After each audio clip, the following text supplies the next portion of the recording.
Stuart Wemyss, thanks for coming on the podcast, mate. Thanks, Jordan. Great to be with you again.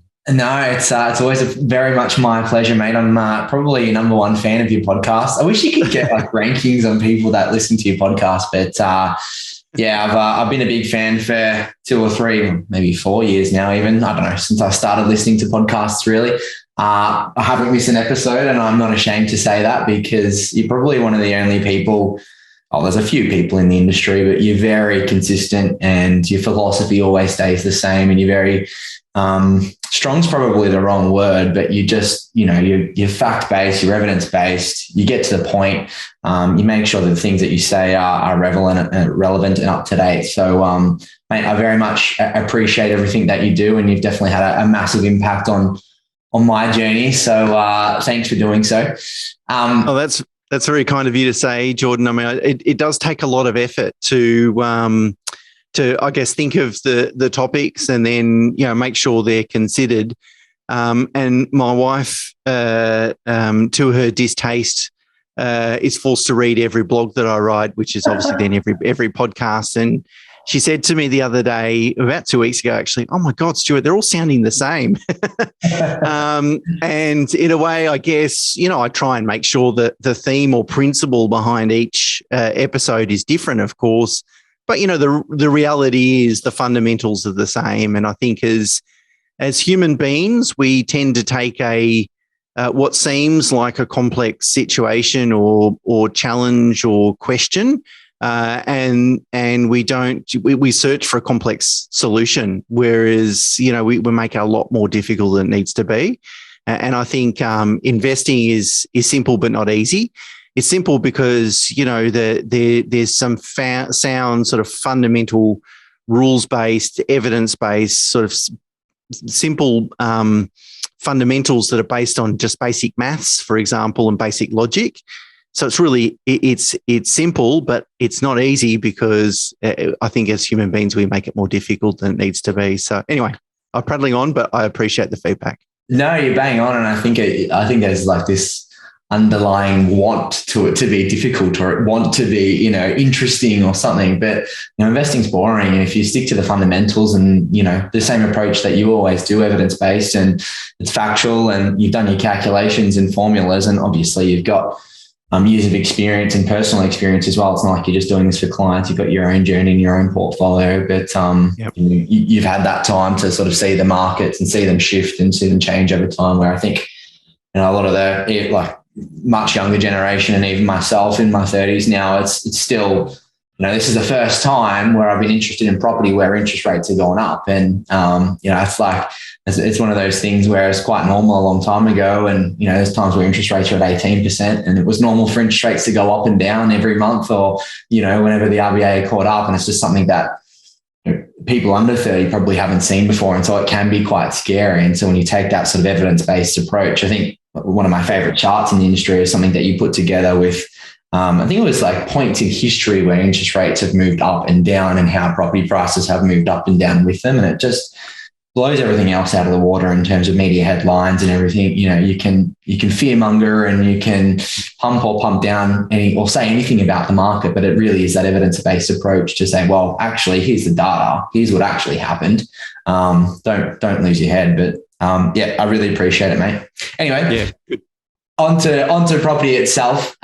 So I guess along your journey and sort of through working with your clients, I suppose you probably have built your own sort of philosophy around building out a greater portfolio. Do you mind sort of walking through what that looks like? Yeah, and let's keep the theme running, because I sort of wrote 3 points down to sort of summarize my philosophy. And the first one is play the long game. So I guess you could change that first point into ignore the media or ignore anything that is short-term focused. That's probably another way to sort of position it.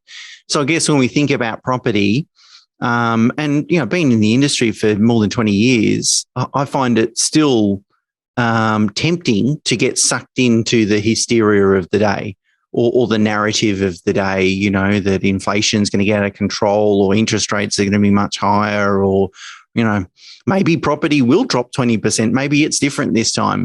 There's always these latent, I guess, fears in the back of our mind. And if I've got them, or if I'm, got to sort of fight against them, then, people with far less experience than me would have probably a greater challenge to do it.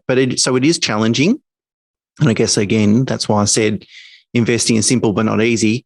It is challenging, but it doesn't really, it's to your own detriment. It doesn't serve any purpose to get stuck on factors that are very short-term focused.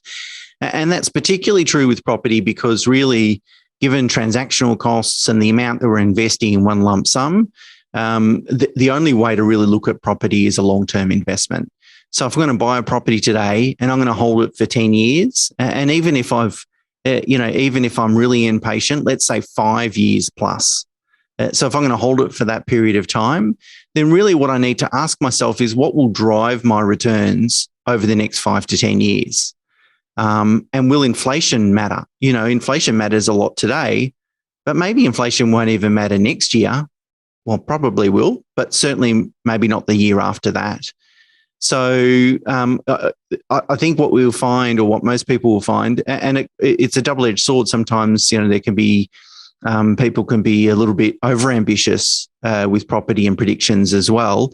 But really the dinner table conversation and what you read in the newspapers is mostly short-term noise and really doesn't seek to inform good quality investment decisions. So play that long game is really an overarching, I guess, even irrespective of asset class, and whether it's property or anything else, is really the number one thing I think investors can do.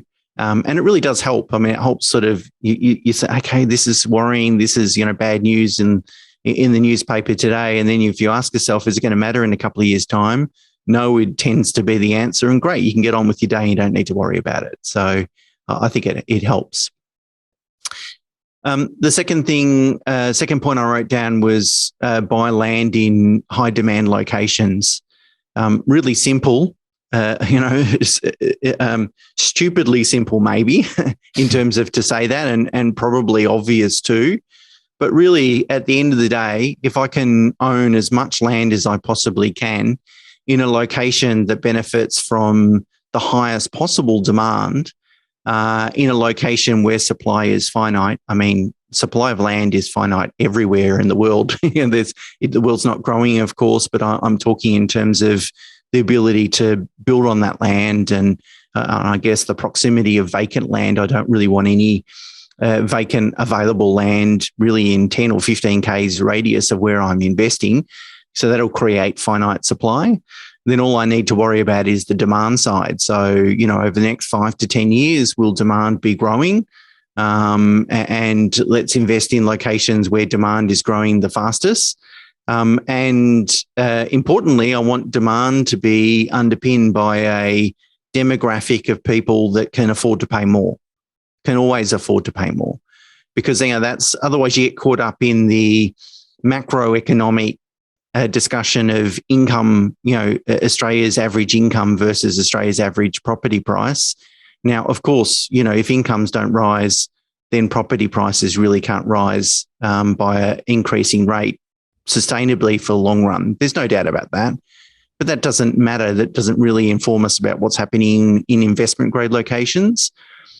So if I'm buying as much land as I possibly can in a location where there's strong demand, and the people that demand that land can, because of their circumstances, afford to pay more, their income is rising at a much faster rate than the average, then that to me seems like a really good strategy. And again, all the evidence points to that's the thing that's really driving value in the long run, and that's the easiest way to build substantial wealth from compounding capital growth over the long run. And the third one is hold and repeat the process. I mean, it's that simple. Play the long game, buy land in great locations with strong demand, and just keep doing it when you can afford to do it. And it's not a race. You don't have to, go and buy 10 properties next year. If you buy 3 really high quality properties over the next 10 years, you'll probably beat 90% of other investors out there. So you don't have to set the world on fire.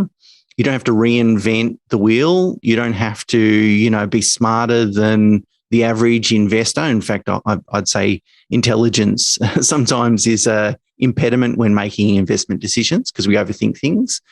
It really is that simple. So that's my sort of philosophy when it comes to investing in property. Yeah, I love it. And it's bang on in it. And again, it kind of just shows you the consistency through everything that you do. I mentioned your podcast before, and she was not paying me for plugs or anything. I just genuinely just do its work. But one of my favorite books is The Rules of the Lending Game. And I think that whole philosophy of, take your time. And I think that was one of my biggest things when I started as a young property investor, is I just wanted to accumulate as quickly as possible. And you kind of, every other year I increased my borrowing capacity by, I could get another 400 or another 500, and I, want to spend that money where you get to a point in your portfolio where the bank literally goes, okay, no more based on your income. And then you're stuck with 3 or 4 assets that you've bought over 2 or 3 years that are all, C and D grade properties, where if you just went out and bought one really good one, or even waited 2 or 3 years till your income had increased and bought one really good one or 2 really good ones throughout that process, then you are playing that long game, and you can get into those areas where the land is in much more demand, as you were talking about. And then if it takes you another 3 or 4 or 5 years to be able to save and get a bigger borrowing capacity for another one, then so be it. It's not, play that long game. And I think that was a big one for me, especially is learning the game of finance, and then learning about A-grade investment properties and where they are. There's no shortcuts to building wealth. And if I was in my mid-20s, I'd be thinking about, well, if I can build substantial wealth over the next 10 to 15 years, so by mid to late 30s or even early 40s, I'll put myself in a position where I can work as much as I want or don't want. That will beat 99.98% of people, in any developed economy in terms of wealth building. So it's not about trying to supercharge that and achieve that outcome in 5 years' time. But if you can set a little bit of a longer term goal, then it becomes far more achievable. And in fact, one of Warren Buffett's quotes is, I kind of like it. He goes, "You can't make a baby in 1 month by getting 9 women pregnant." There's no shortcuts, right? It takes 9 months to make a baby, and there's nothing you can do to sort of circumvent that. And the same is true, I think, for building wealth, particularly in property. It just takes time. And so if you set yourself a realistic time frame, then you don't have to, like you just said, Jordan, you can go get down the track and work out, oh, hang on, now I've got to dispose of some of these assets and replace them. Which you can do, and you can always make money back again, but time you can never make back. Yeah, I think this is gold advice. And I think one other little thing just to add to that, and something that I sort of got caught up on a young age as well, is you see these other young guys who have accumulated huge portfolios, and they have gone out and bought 3 or 4 or 5 properties, and it looks like that's the way to do it. However, majority of the time, they've got another source of income that's really strong, that's allowed them to accumulate those assets really quickly. So don't fall into that trap of potentially going, well, this is how they did it, I just need to keep buying and I'll get there eventually. There's generally something else going on in they're showing you the left hand, and there's something else going on in the right hand that's allowed them to build a portfolio at that level. Yeah, definitely. Speaking about young 20-year-old Stuart, if you had the chance to go back and talk to yourself, what would you tell yourself if you could? So I thought about this question quite a bit, Jordan, and I thought about, well, what mistakes have I made along the way? Because just like any investor, you make mistakes, like any human being in anything really. And I remember buying an off-the-plan property. Would have been almost 20 years ago now. And I only held it for 2 years because I was really at the beginning of my sort of education process, and realized, okay, this thing's not going to work. And I sold it, but I still made money from it. In fact, if you work out a percentage return over that relatively short holding period, I probably did okay. So that's not really, and the other thing too, you make mistakes along the way. Not a big deal as long as you learn from them. You don't repeat the same mistake. So, mistakes sometimes are inevitable or necessary in order to achieve a good outcome. I think really thinking deeply about it, if I could change something or tell myself or counsel myself back in my early 20s, would be to really stretch my idea of what a good quality investment looks like in dollar terms, right? So, like most people, when I was growing up, we didn't really talk very much about money. My parents would talk a little bit about cash flow management because they'd try and teach us to save and those sorts of things, but we didn't know, and they weren't active investors either, so they weren't on that journey, which, for that generation wasn't unusual. And so I had a one very wealthy uncle. Apparently he was very wealthy and didn't know the details, and he was doing okay. But apart from that, there's no one really in my family that I could sort of model myself on or learn from or observe. And I think that sort of shapes, how we think about money and how we think about investing. So, for some people, going and borrowing $500,000 and buying an investment grade property or investment property is a lot of money. And it is. I'm not being flagrant. $500,000 is a lot of money. For other people, given their different circumstances, their idea of what an investment property costs is $3 million. Right now, who's right and who's wrong? Well, of course, you've got to have that overarching consideration around affordability. So you're not going to, if your income's $60,000 a year, you can't go and borrow $3 million. Well, that's a no-brainer. But I'm really talking about, if I'm talking to myself in my mid-20s, am I going to really, really stretch myself within my affordability comfort? Or am I just going to do what I think is right or is what I'm most comfortable with? Because what I'm most comfortable with is really based on all the stories that I've told myself about money or my parents have told me about money, which may or may not really be serving me very well. So if I was able to talk to myself in my mid-20s, that's what I would say, is swing for the fences, go as hard as you possibly can. Because what I know now is spending $3 million on an investment property is actually lower risk than $500,000 on an investment property.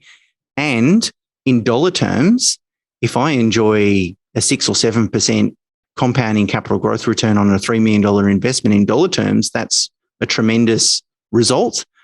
Whereas if I get 7 or 8% on a $500,000 investment in dollar terms, well, it's okay, but it's probably not necessarily going to change my life. Now, that's just from my perspective, where I'm looking at the moment. And I guess I'm not suggesting everyone that's listening should start thinking about how can I afford to go and buy a $3 million investment property? But it's really, if you're at 250, try and stretch yourself to 450, 450, go to 800. Again, I'm not inviting people to be stupid because again, you got to play that long game, but really understand, and also in my 20s, I reckon I would have been more in love with the number of properties rather than the quality of assets. So, trying to educate myself, don't go and buy two $400,000 properties, just go and buy one $800,000 property, but keep trying to stretch your idea of what that really looks like. It's a great perspective to have in mind, as a lot of people sort of see the debt as the risk, or, where they might be sitting themselves after their purchase as a risk in terms of cash flows or money, but to look at the actual asset as the risk itself is a much better way to perceive it, because the asset is what's going to perform over the long term rather than, the debt gets inflated away even at the worst case scenario rather than being paying down. Yep. So I think you're bang on. Now, I don't think this is something that we've talked about in the past. And I'm very curious because I know you take a holistic approach within the business and that you've got many different elements to the business, but was it property investing that started first and then you've transitioned into everything else? Or did you have a business, or did you study first and then get into property investing from the business? How did that whole transition look like? And did you take that holistic approach from the start, or is that something that's grown over time as well? It's a really good question. And, my sons are now 15 going on 16.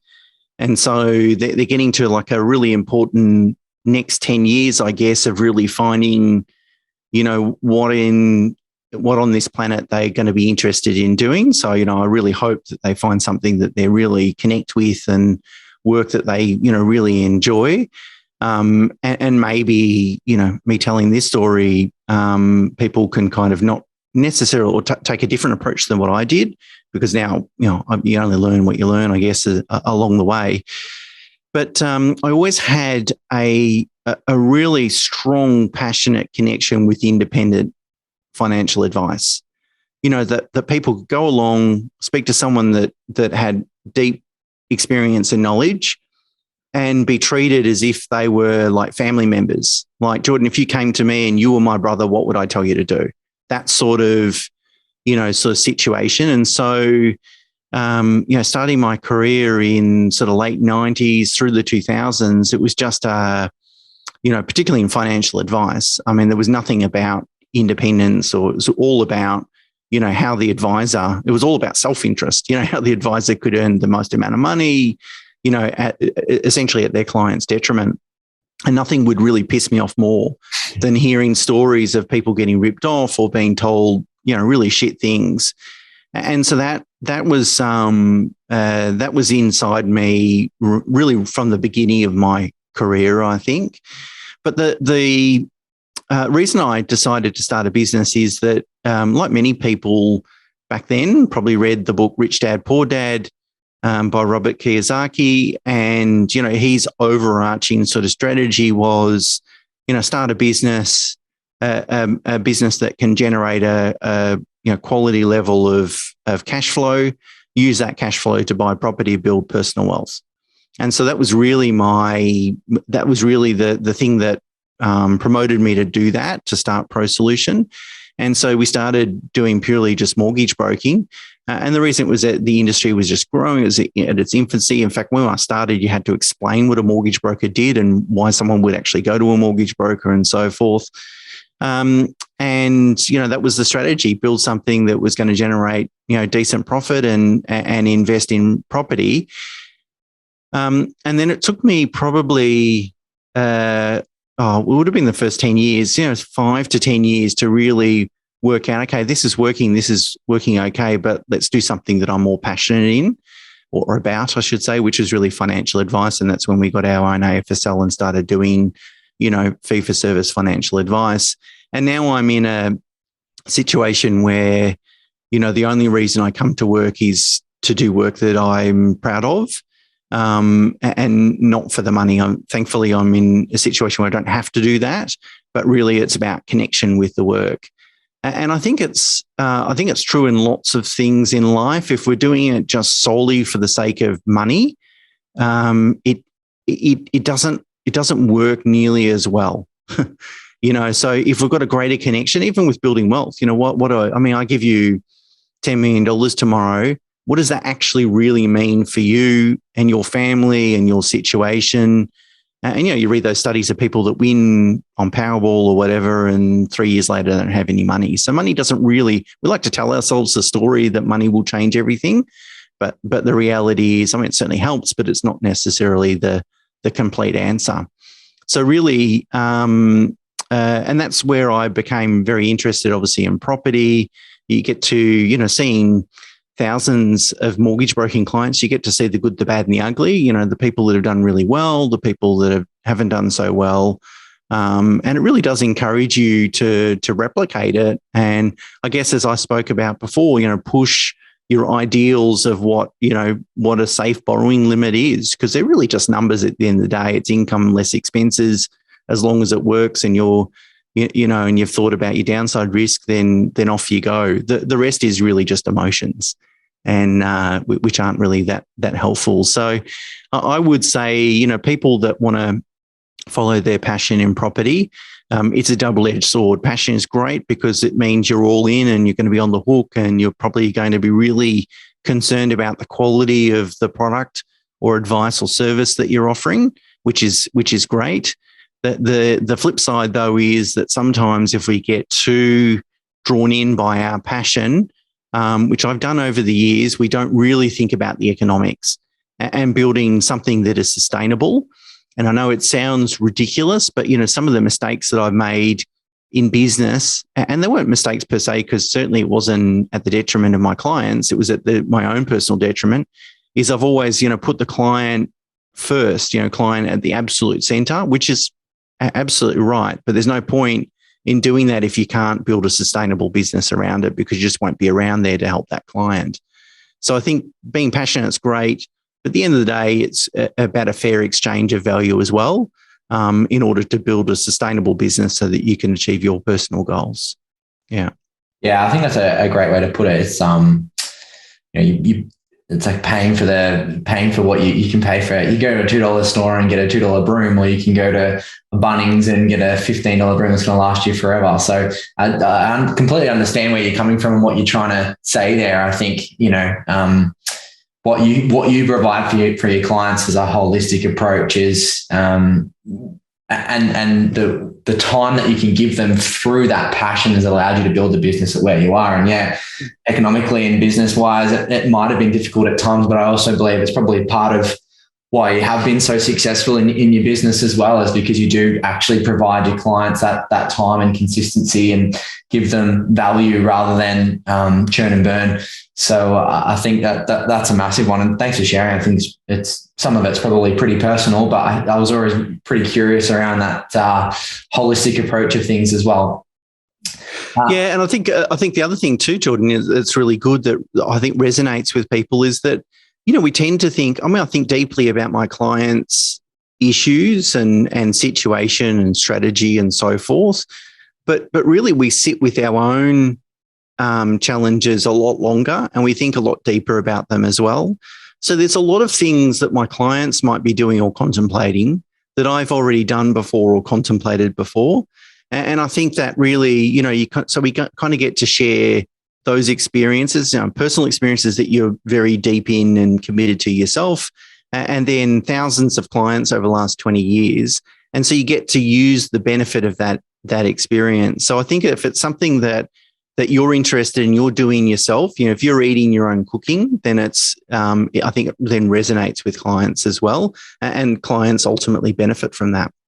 Yeah. You've been through the journey a number of times before, not only with yourself and your own portfolio, but with other clients as well. Now, mate, there's 1,001 of them out there, but if you had one favorite property or one liner, what would it be? Quality trumps everything. Quality is king. I wrote a blog called Quality is King. I would say, and that would be true for property or any investment. At the end of the day, quality will determine your outcomes. You can't invest in a shit asset and expect great returns. If you want great returns, you must invest in a great quality asset, because in the long run, quality trumps everything. And we're kind of seeing that in the share market at the moment, with the correction in tech and these companies that had no cash flow, no profitability, and it was all about customer numbers or revenue growth, but nothing of substance. In the short run, quality might not matter. In the long run, quality always matters. So quality. Yeah, especially for that. Well, always, but especially for the long game. Yeah.